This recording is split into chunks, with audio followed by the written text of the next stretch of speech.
In this video, I wanted to talk about shooting motion, slow shutter to create a feeling of movement in the images and how I've gone about doing that and some of the tricks and tips I've learned along the way. So I'm going to bring you guys along and show you some of the behind the scenes of me capturing images like this and just kind of give you a basic rundown of the settings and the camera I'm using and how I'm accomplishing these photos and the settings and things I'm doing to give it the look that I am.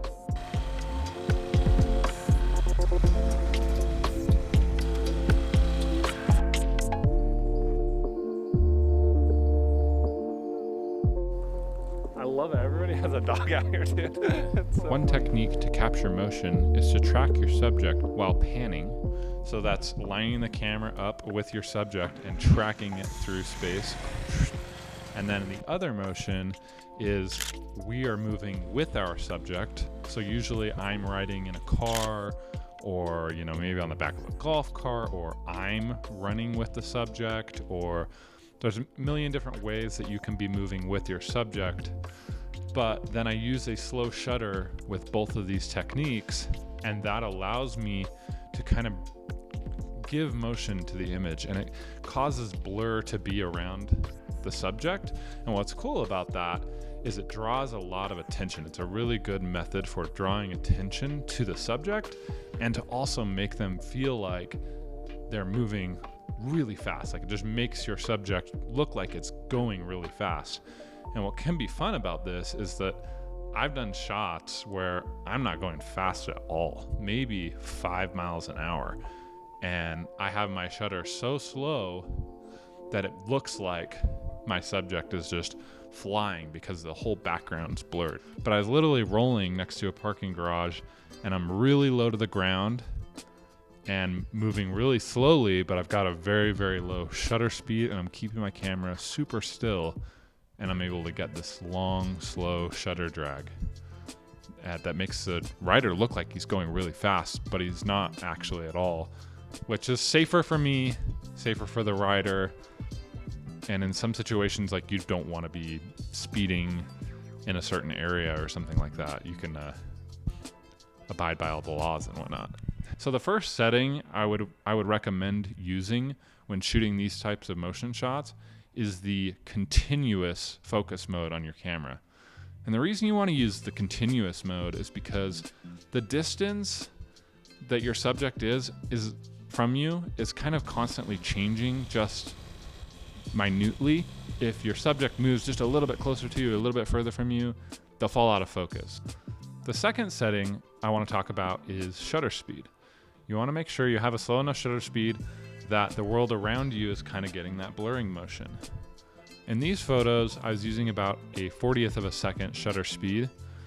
And for this lens, which is a 28 millimeter, that's plenty low enough to get just a little bit of that blur going by.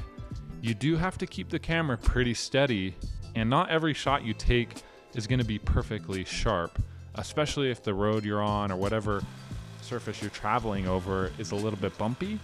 It may not be perfectly sharp every shot. The wider the lens you choose for these shots, the more of an effect you will get.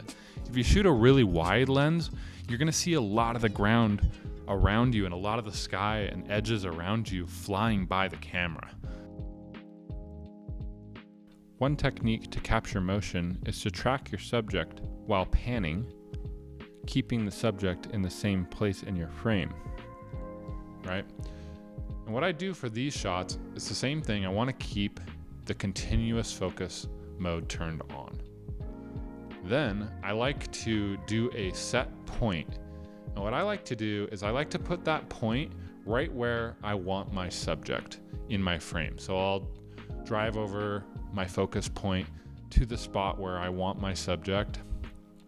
And a lot of times what I'll do is I'll have my subject go stand in where they're going to be.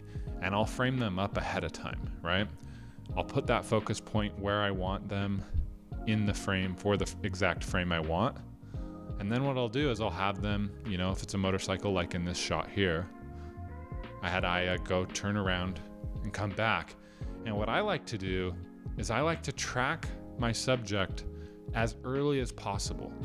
The longer I notice that I'm tracking the subject, the easier it is for me to keep them in the frame exactly where I want them, rather than waiting until they're in the frame where I want them and then quickly trying to get focus and get the shot.